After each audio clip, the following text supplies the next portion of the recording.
കണ്ണടച്ചു തുറക്കുന്ന സമയം കൊണ്ട് ഒരു നാട് മുഴുവൻ വിഴിഞ്ഞ പ്രകൃതിയുടെ താണ്ഡവം. വീടുകളും റോഡുകളും പാലങ്ങളും നിമിഷ നേരം കൊണ്ട് കടപുഴുകി എറിയപ്പെടുന്നു. ഹിമാലയൻ താഴ്വരകളെ വിറപ്പിച്ച ആ ഭീകരമായ വെള്ളപ്പൊക്കത്തിന്റെ ദൃശ്യങ്ങൾ കണ്ട് ലോകം ഒന്നടുങ്കം നടുങ്ങി നിൽക്കുകയാണ്. നേപ്പാളിലും ടിബറ്റിലും വൻ നാശനഷ്ടം വിതച്ച ഈ ദുരന്തത്തിന് പിന്നിലെ യഥാർത്ഥ കാരണം എന്താണ്?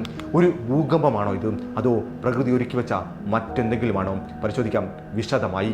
ആദ്യം പുറത്തു വന്ന റിപ്പോർട്ടുകൾ പ്രകാരം കാഠ്മണ്ഡുവിന് വടക്ക് നേപ്പാൾ ചൈന അതിർത്തിയിൽ 4.4 തീവ്രത രേഖപ്പെടുത്തിയ ഒരു ഭൂകമ്പം ഉണ്ടായി എന്നാണ് കരുതപ്പെട്ടിരുന്നത്. എന്നാൽ അമേരിക്കൻ ജിയോളജിക്കൽ സർവേ അത് പിന്നീട് തിരുത്തുകയുണ്ടായി. അതൊരു ഭൂകമ്പമായിരുന്നില്ല. ഭൂമി കുലുങ്ങിയത് കൊണ്ടല്ല കേട്ടോ ആ ദുരന്തമുണ്ടായത്, മറിച്ച് വൻ മലയിടിച്ചിലിന്റെ ആഘാതത്തിൽ ഭൂമി കുലുങ്ങുകയായിരുന്നു. ഏകദേശം 5.2 തീവ്രതയുള്ള ഭൂകമ്പത്തിന് തുല്യമായ ആഘാതമാണ് ആ മലയിടിച്ചിൽ ഉണ്ടാക്കിയതെന്നു സാരം. സമുദ്രനിരപ്പിൽ നിന്ന് ഏകദേശം 17,000 അടി ഉയരത്തിലാണ് ആ വൻ ഹിമപാതം അഥവാ ഐസ് അവാലൻചെ സംഭവിച്ചത്.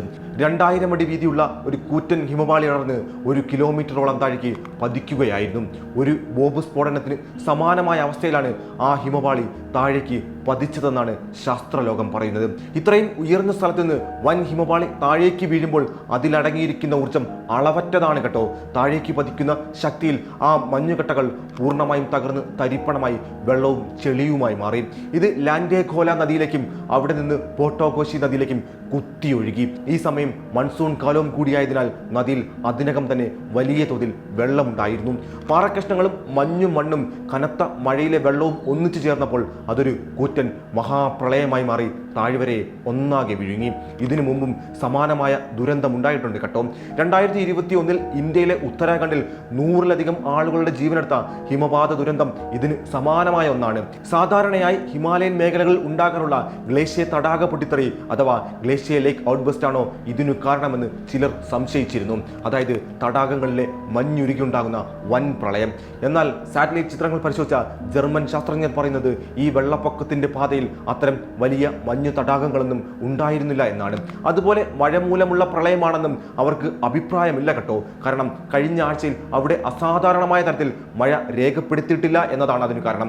നേരത്തെ പറഞ്ഞതുപോലെ മൺസൂൺ മഴ മാത്രമാണ് അവിടെ ഉണ്ടായിരുന്നത്. കാര്യങ്ങൾ ഇങ്ങനെയൊക്കെയാണെങ്കിലും പക്ഷേ ശാസ്ത്രജ്ഞരെ ഇപ്പോഴും കുഴയ്ക്കുന്ന ഒരു കാര്യം അവിടെ സംഭവിച്ചിരിക്കുന്നു. ഈ വീഡിയോകളിലൊക്കെ കാണുന്ന പോലെ ആ ഭീമാകാരമായ വെള്ളത്തിന്റെ അളവ് എങ്ങനെ ഉണ്ടായി? ഇത് കേവലം ഹിമപാതം മാത്രമാണോ, അതോ ഇതിനു പിന്നിൽ മറ്റെന്തെങ്കിലും രഹസ്യങ്ങൾ കൂടി ഒളിഞ്ഞിരിപ്പുണ്ടോ എന്നതാണ് ഇന്ന് ശാസ്ത്രലോകം അന്വേഷിക്കുന്നത്. അതറിയാൻ കൂടുതൽ ഗവേഷണങ്ങൾ എന്തായാലും വേണ്ടിവരും. പല കാരണങ്ങൾ ഇതിനു പിന്നിലുണ്ടെങ്കിലും പ്രധാന വില്ലൻ ആഗോളതാപനവും കാലാവസ്ഥാ വ്യതിയാനവുമാണെന്നാണ് ശാസ്ത്രലോകം അടിവരയിട്ട് പറയുന്നത്. ഹിന്ദുക്കുഷ് ഹിമാലയൻ മേഖലയിലെ മഞ്ഞുരുകലിന്റെ തോത് 2000-ന് ശേഷം ഇരട്ടിയായി വർദ്ധിച്ചിരിക്കുകയാണ്. താപനില കൂടുമ്പോൾ മഞ്ഞുരുകി പാറക്കൂട്ടങ്ങൾക്കിടയിലേക്ക് ഇറങ്ങിച്ചെല്ലുകയും അവയുടെ അടിത്തറ ദുർബലമാവുകയും ചെയ്യും. ഇതുമൂലം വൻ മലയിടിച്ചിൽ സംഭവിക്കും. ഇതിന്റെ ഇരകളായി മാറുന്നതോ ഹിമാലയൻ താഴ്വരയിൽ ജീവിക്കുന്ന പാവപ്പെട്ട മനുഷ്യരാണ്.